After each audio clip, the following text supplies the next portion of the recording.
It is my honor now to introduce to you a young man that I have known since he was about 8 years old. He's now 26, and he was one of the very first Loukoumi kids that we worked with. His name is Lionel Li. And Lionel, I talked about our Dream Day program earlier. We had the Sophie who won the Dream Day for to go to Mars.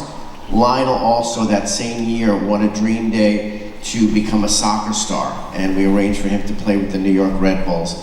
He's a wonderful, inspiring young man. I'm so proud of him, and I'd like to introduce you to him right now so he can tell you his story. Lionel, please join us. Hi everybody, so my name's Lionel Li. I'm 26 years old and I'm from Long Island, New York. So as Nick mentioned, I was featured in the Loukoumi Foundation's first Inspiring Stories That Make a Difference book, and I was also one of the very first growing up with Loukoumi Dream Day winners. So as a kid, my dream was to become a professional soccer player. For my Dream Day, I was given the incredible opportunity to have lunch and play soccer with the New York Red Bulls. And it was truly one of the best days of my life. I never imagined that I'd get the chance to step onto the field with a professional team. Meeting the players, talking with them, and playing alongside them was surreal.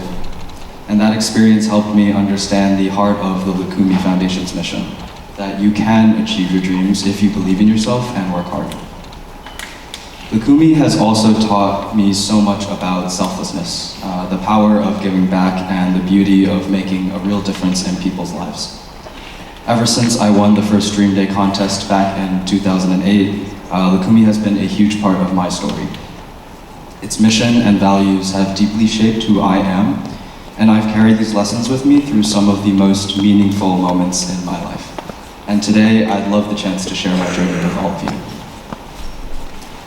In May of 2014, at just 15 years old, I was diagnosed with non-Hodgkin's Burkitt's lymphoma. With no history of cancer in my family, the diagnosis came completely out of left field. As my family and I sat in the hospital, stunned and speechless, the doctors began laying out a treatment plan. Based on how my body responded to the first session, I was placed on a track of 4 intense cycles of chemotherapy. During that first session, I had an allergic reaction. I was hit with violent chills, drenching sweats, and uncontrollable shaking. This was my first experience with treatment, and it frightened the life out of my family and me. I couldn't imagine what my parents felt, seeing me in the hospital bed in the state that I was in, and knowing that there was utterly nothing that they could do to help. I underwent chemotherapy until August of 2014 when I was declared cancer-free. The following month, I returned to high school, ready to continue my life and put my distressing experiences behind me. That same month, I was also approached by the Make-A-Wish Foundation.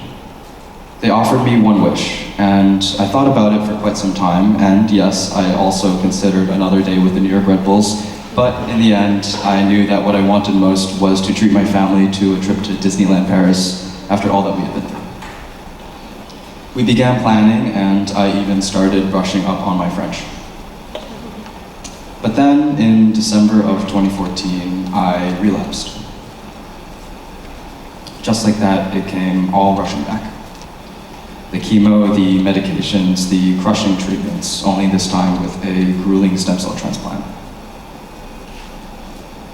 During the transplant, I felt broken. I was weak, I was depressed, I was full of despair, and I was angry. I was angry at myself, at my body, at the sheer unfairness of it all. All I could really think at that time was how unlucky I was. But then something shifted. My perspective changed. I began to understand that I wasn't alone. There were thousands of other kids fighting the same battle, many of them facing even tougher odds. In that light, I realized that I wasn't unlucky. In fact, I was actually fortunate in many ways. I continued my treatment until May of 2015, where once again, I was declared cancer-free. I'm proud to say that I've remained cancer-free ever since.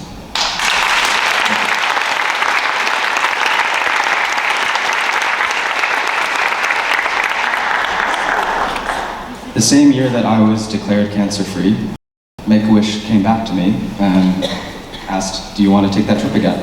Do you want to go to Disneyland? Of course, I excitedly said yes and started brushing up on my French again. But then I started to think about it more.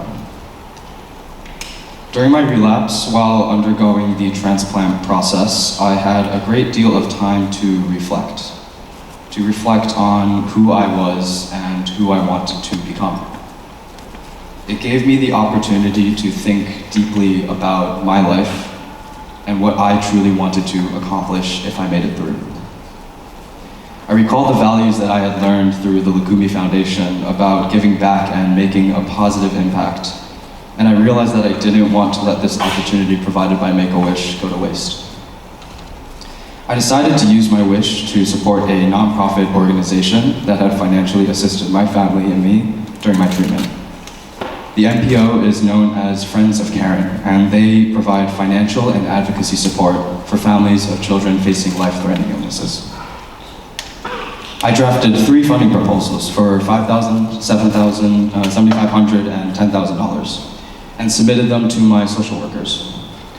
Shortly after, I was approved for a $10,000 base donation to support Friends of Caring's annual walkathon. But I knew that I could do more. I began organizing additional fundraising efforts to supplement the Make-A-Wish donation. I formed a team, I reached out to friends, family, and the local community, and I worked to secure additional sponsorships and contributions. This experience was my first exposure to fundraising, and I loved it. I thought all about the children and the families that the funds would benefit, and I couldn't be more excited to see my hard work pay off. Through this entire experience, I gained a broader perspective and a deeper appreciation for my family, for my community, and for life itself. I learned that there is so much that we can do to help those not only in local communities, but around the world as well. With the proper passion and determination, anyone and everyone can truly make a difference and help create a better world. This whole experience was one of the longest and most difficult times of my life. I experienced hardships that I wouldn't wish on anybody, but I also developed a passion that I wouldn't give up for anything in the world. I want to thank Nick and the Loukoumi Foundation for instilling these values in me at that young age. Values of following your passions, pursuing your dreams, and making a difference in the lives of those around me. Loukoumi taught me these things, and I was given the opportunity to actualize it in my own life. And I want to thank all of you for all of the good deeds that you've done for your communities. Thank you.